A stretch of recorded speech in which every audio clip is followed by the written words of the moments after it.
I'm Kanchan Khatri. I'm a blockchain developer. What exactly is blockchain? Decentralized applications.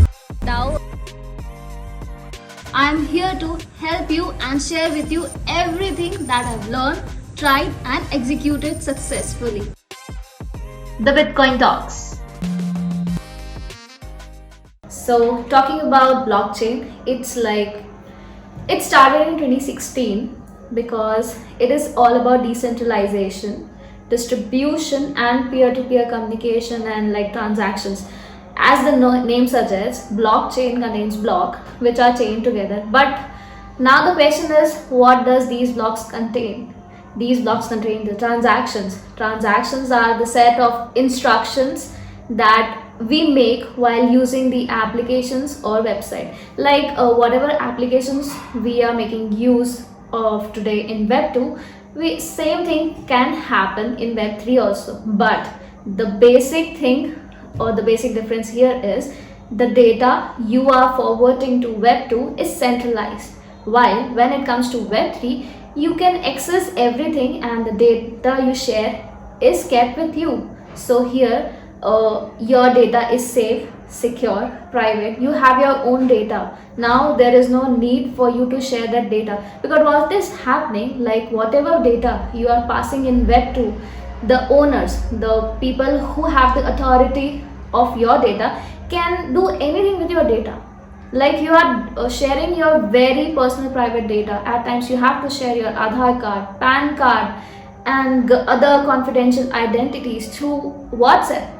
Can you imagine? You are sharing all your confidential data on WhatsApp without thinking much. Is it safe? What will happen to that thing? So Web3 is here to take care of your data, keeping it safe, secure, encrypted. So you don't have to worry about your data. It's with you. And at the same time, it's transparent. Every transaction is cryptographically secured. It's available, but since it's encrypted, no one can get the exact things. Okay, I think this technology is the future, because nowadays, imagine you being from IT and technical background, and each and everyone sitting here is making use of websites, applications. Even we are building these applications on Web 2, and we are making use of internet. That means if we have network, we have internet, so everything there is in the form of data. And now we know this data is so important. The data is gold now, so you need to take care of your gold because it is valued that much. So blockchain is giving you the solution to keep your data safe, secure, so that you can make use of your data. You can access everything without worrying about your data. So I believe blockchain is the future, and it's here to take care of all the data. So it's the future, and that's the reason big corporates, various governments, even government of India is trying to make use of blockchain at next level. So that's the future of blockchain. If a government of India is believing in this technology, that means it's the future. Okay, so the answer is very simple.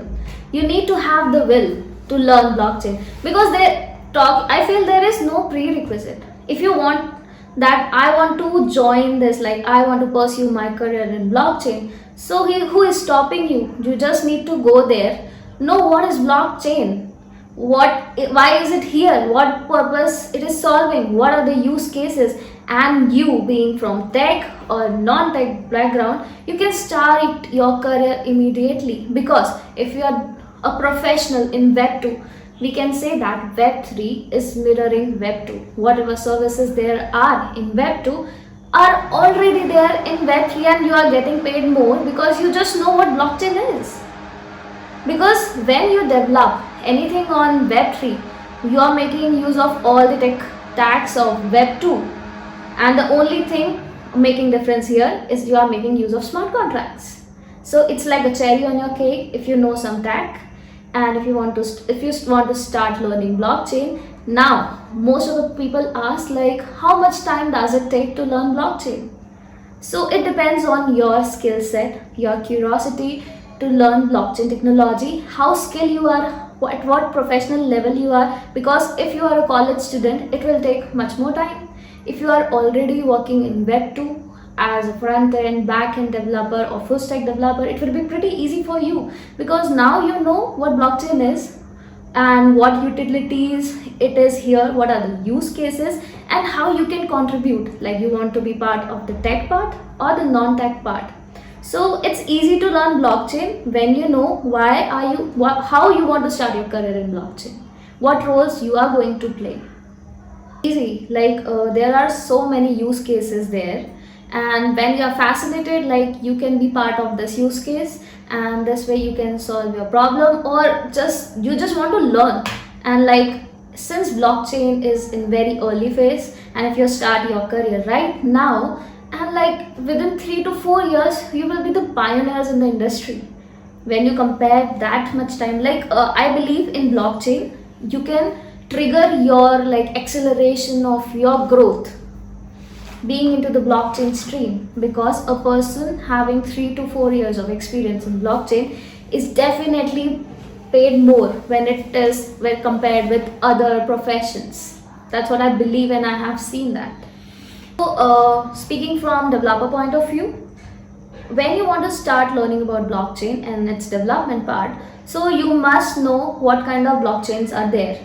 Like we have Bitcoin blockchain, we have Ethereum blockchain, we have Polygon, we have Solana. Now you have to choose on which blockchain you want to work, and accordingly you have to choose a language to work upon. And for me, I believe Ethereum. I started my career with Ethereum blockchain because I felt like it's there. Like there are so many applications and website being built on Ethereum. The ecosystem is huge, so huge. So I started with development on Ethereum, and for that we had two languages. First is Solidity and the second is Viper. So when I went through the documents of Solidity, I was like, yeah, I can do this. It's pretty easy, because if you are from tech background or computer science background, when you know any one of the language, say for Java, C++, Python, like you know the basics of object-oriented programming, like what is data, what is parameters, what is function, what is classes, how you make use of for loops, while loop, if else. So you need to know the basic thing to learn any language, and that's what happened with me while learning Solidity. I learned that language in like 7 days. It was easy for me. I went through a video, watched it for 2-3 hours, and then I went to the document. I read the document. Then there was a website Solidity by examples, and there were so many smart contracts. I felt like building smart contracts were easy, but the thing I need to put my efforts on was to optimize that smart contract, because while storing your data on blockchain, it costs a lot. And also whenever you are doing like some transaction, you are inputting some value, you have to pay some gas fees. So I felt like building a smart contract was easy, but optimizing that smart contract was very difficult. So learning blockchain technology, starting my development part was easy, but making those smart contracts really smart was a task. And I believe if you know how to optimize your smart contracts, then I can say like you are really a good blockchain developer, and you deserve to become a blockchain developer. Because what is happening in blockchain, everything is in the form of transaction, and you are dealing with your actually hard earned money. So that means if you are creating a smart contracts, you have to take care and you have to be responsible for the money of so many people making use of your application. So you need to work on that smart contracts part, optimize it, keep it secure, because turning the pages from like 3-4 years, we can see like million and billion of dollars attacks were there on smart contracts, and so such a huge amount of money was stolen. So it becomes a task. That way, if you keep your psychology while be learning about blockchain technology and being a blockchain developer, you need to take care of this psychology and start working. So from that point of time, while working, you will know like how much time I need to give it regularly, and you will analyze naturally like I can do this or whether I cannot. And like there are so many people out there to help you, and LinkedIn is such an amazing platform. Like there is everyone to help you, because we all believe in growing. Like look at me, look at you, and so many people here, we all want to learn and help each other. So there are a lot of ways you can earn money in Web3, because learning about blockchain, it's brand new and people are really scared about blockchain, because whenever they hear about blockchain, only thing in their mind is cryptos, and they're scared. And like after the market was in bearish mode, and it still is, people are very reluctant to learn about the technology. But I believe like you learn about blockchain, and when you realize that it's more about money, cryptos, it is here to solve a lot of use cases. And when you know this, there are so many startups, there are so many companies who are having like providing web3 services. You can work on tech part and non-tech part. Like if you are like very new and you want to start your career, so in technical part, so the best way is start learning about blockchain. Give yourself like 1 month or 45 days, build some projects, put it there on GitHub. It will act like a proof of work for anyone, because people will see that like, yeah, you are doing something, you are trying to learn something. So and then you can look for internship, paid or unpaid. People are actually paying for you, so like it's like you are getting paid for learning. I'm talking about the tech part right now. I'll come to the non-tech part also. Now once you have done the internship, now you can like go for full time. And once you have the experience of 1 year, so you can convert into the leader, become the manager, become the blockchain analyst. There are also options for blockchain researchers, and these are the basic things on the tech part. And if you have the experience of 3-4 years, you can even become the auditor of smart contract. They are paid so well. And talking about non-tech part, you can start your career with writing about blockchain. You know what is blockchain and its use cases, start writing about it. Tell people like why we need blockchain, why it is here. Just talk about why government is adopting things, write articles, write technical content writing. You can even become an influencer like me. Start selling your courses, because there are so many people who want to learn and they are ready to pay. And you can become the community manager, be part of various projects, join their Discord community. And like people are there, they want people to actually work on their projects. That way you will be paid, you will learn, and that's how you can even do like freelancing over there also, because I feel we get more projects via LinkedIn than Upwork. That's what I feel. So there is huge potential from like full-time to part-time or whatever. Just imagine if you know any of the language like C++, Java or Python, are you making use of that language? So what's the point? Start learning with Solidity. You will eventually know what are different parameters, data, functions, how to make use of them, what are classes, what are contracts, how are we making use of various data structures. Like start with Solidity. There is no, I believe that you don't have to learn C++, Java or Go, because you are not actually learning that. So go with it. I don't know why people are saying that, but according to me, being a blockchain developer, and I have worked myself, but I never use C++ or Java. Like at the later stage when I was testing my smart contracts, I learned JavaScript, and that was pretty easy, because now I know why I have to learn JavaScript and how I am going to make use of that JavaScript. So that way it is very interesting and it's not burdensome, because when you think like you have to give like 7 days or 15 days, so it's somewhere like pulls you back. So I don't want that for anyone. It's like choosing a career in blockchain.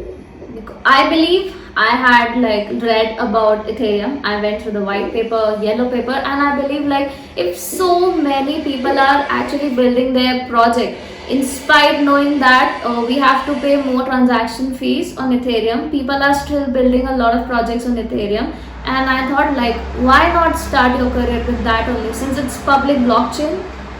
And like when I went through Solana, and but I was like more drawn towards Ethereum because it's comparably stable, so I chose that blockchain. And if I had like confidence on Solana, I would have learned Rust. So it depends completely on you, on what blockchain you want to learn, and you can choose accordingly, because either working on Solidity or Rust will not be easy. And one of the most common mistake people do is start learning both, and they end up nowhere. I have seen so many people doing that thing, and it's a big mistake, it's a big no-no. Choose one blockchain, start working on that. If it's Ethereum, go for Solidity, start testing that contract, start auditing that contract. And if it's Solana, start learning Rust and do the same with it. You have to choose like what blockchain you want to work upon. So since I was certified blockchain, like I did that from IIT Kanpur and Simply Learn, I had people to guide me. Then I learned things on my own. But what thing worked for me is like I can listen English and understand that very well. So I like chose one or two platform that work for me is the Patrick Collins 16-hour video and 30-hour video, 32 hours video. I gave myself for like 1 month and I learned a lot of projects over there. And there is DAP University. You can go there, listen to Gregory and go through the projects. So I use these two channels, and if you are not comfortable with English, you can go on Code Eater. I believe it's the best for now because they are giving so much of input. And recently I am like also planning to launch a course, so I can help you mentor. Because at times what happens, like even if you buy courses, the teachers there, you don't know them personally. They are not there to help you when you need them. So I felt like there need to be a mentor, and that's why I took an initiative of doing that thing. And I feel like rather than being a teacher, I need to be a mentor for all those people who are stuck. So that's the initiative for now. So Web3 is a decentralized internet. I hope you all know what Web 1 and Web 2, and if you don't know, I'll just brief you about it. It's like Web 1 is like static web pages where a user can go to the website and just read and interact with the static information, like it cannot be changed. And talking about Web 2 is like you can go create content, interact with people, and it's like LinkedIn or say Instagram, where users are actually creating the content and the centralized authority is taking care of your data. And when it comes to Web3, user will have the own ownership. Like in Web2 we were sharing our data and some third party is taking care of data, but in Web3 we are taking ownership of own data. And that's the biggest difference over here. It's decentralized and it runs on blockchain technology. So building a career in Web3, it is mirroring Web2, so there are a lot of opportunities and potential. You can be community managers, content creator, influencer, developer. You can have your own startup if it's solving issues in healthcare, supply chain management, educational, because I see a lot of people are working in NFT domain where NFT is acting like your identity card. And it is solving so many brilliant use cases. Like we see there are a lot of universities selling fake degrees, and that way a student is losing the credibility of being graduate or holding a degree. So that way blockchain and Web3 is helping to solve these kind of problems. So there are a lot of use cases, you can work on them. Okay, so it's not just about cryptos. Because what is happening on blockchain, everything is in form of transaction, and you are not making use of fiat money while you are transferring, like making transaction. You are making use of some cryptos. For example, when you are working on some Ethereum based application, you are making use of ethers. And when it comes to Solana, you are making use of Matix. That means you need cryptos But when it people is looking crypto from the other side of the window, they feel like it's like investment, in a form of investment. People started learning about trading in cryptos and they lost a lot of money. And this is very common because even if we invest in some stocks or mutual fund, sometimes it works, sometimes it doesn't. Seeing cryptos from investment point of view can be a bit challenging and it's not easy, and people are reluctant to know about that because they believe crypto and blockchain are the same. But when we see the use cases and the wonders it has done in supply chain management, healthcare, educational platforms, it has solved a ton of problems, and people and even the government is making use of it. So I believe people are unaware about the use cases, and that it's high time for everyone to know what blockchain is, what is web3, and why is it here. And definitely it's going to solve your problem only, and if you and the way you explain them, they will definitely understand. That's the difference. So that is the reason people often relate blockchain and cryptos. So the basic concept and the concern behind of this about the government is concerned about people's money, because people wants to earn quick money, like they want to make money from money. And what is happening, since cryptos are decentralized, no one can regulate its circulation, its supply. So government is concerned if people start investing their money in cryptos and in some random platforms, so how will government or RBI take care of people's money? And finance ministry or say RBI, they have one work is to like keep our country wealthy. So I was talking like we need to understand the concern of government, and if we know that, we can easily relate why government is doing what is happening. Government is concerned about people's money because government has to take responsibility of all its citizens.